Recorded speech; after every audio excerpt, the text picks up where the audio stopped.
Hi guys, it's Thursday here on SNMA.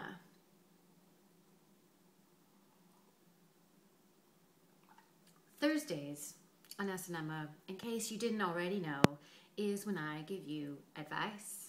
I go on my Twitter and my Tumblr and my Facebook, and I'm like, what do you Darwin rejects need advice on? And some of you write in, and then I respond, and then we create this magic here together. I'm doing this on the fly in my kitchen right now for a variety of reasons that are boring and not worth talking about. So,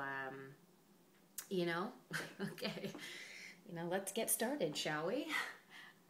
Tumblr. Oh. It'd probably be helpful if I had my list. Okay. Blah, blah, blah, blah.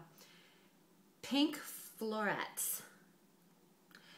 What would you do? Boyfriend of 3 years dumps you over the phone, refuses to talk to you, all because you were upset he didn't have a job. Okay, I think I need a little bit more information on this situation, but I'm not going to get it, so I'm just going to have to go off what you've said here. Does this boyfriend just sort of sit around and play games and smoke pot? Or is he one of the many unfortunate people in this country over the last many years who has been looking for work and hasn't been able to find work? Because good work is really hard to come by these days and has been for a while. So if it's the latter and you're getting on his ass about it, you need to stop doing that. Be supportive. It's hard enough without the people that you love getting on your ass. Do you know what I mean? If it's the former, though, then you might need to rethink your single status. Just because it sounds like you're unhappy. So figure out why you're unhappy and then do that. Does that make sense? Okay. Good luck.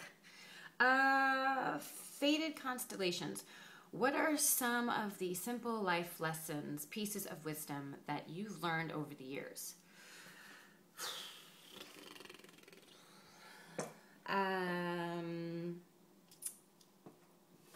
I've learned that I should always be in good lighting because there's blush I didn't wipe and that's awesome. I need more coffee.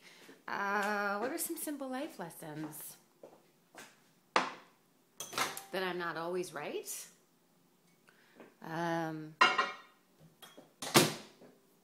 an old friend of mine once said, it's better to be kind than be right.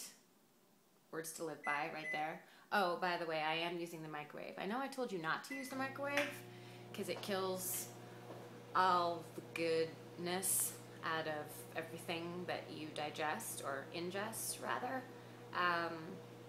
But that doesn't hold true for coffee. Those rules don't apply to coffee. In fact, all coffee comes out completely unharmed during the microwaving process.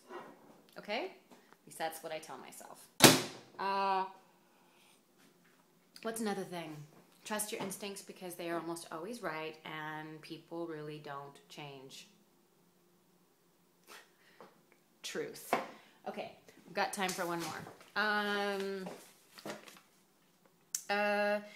Chipmunk robots on ice. Or is it chipmunk robot sun ice? No, it's probably chipmunk robots on ice. That's what I'm going with. Hey, Emma. Hi. What's up? How do you deal with a friend who only talks to, acknowledges me when she needs something from me? I have had the pleasure of dealing with some people like that in my life, and my only suggestion would be to not do what she asks next time. Just don't be available and see how she responds. If she's like, cool, no problem, and then you guys hang up the phone, and then she checks in with you the next day or a few days or whatever, and is like, hey, what's going on? How are you? Then you know that you have maybe jumped the gun on this situation a little bit. Like, you know, maybe she's not as bad as you thought. If she responds with a "fuck you, selfish," then consider yourself lucky that you caught this relatively early. Cut ties and move on, because going back to what I said before, people don't change that much. And how many times do people have to show you who they are before you understand? Oprah.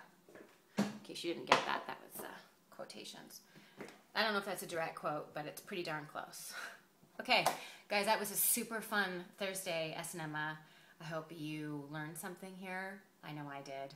And that's it. Until next time, stay gay.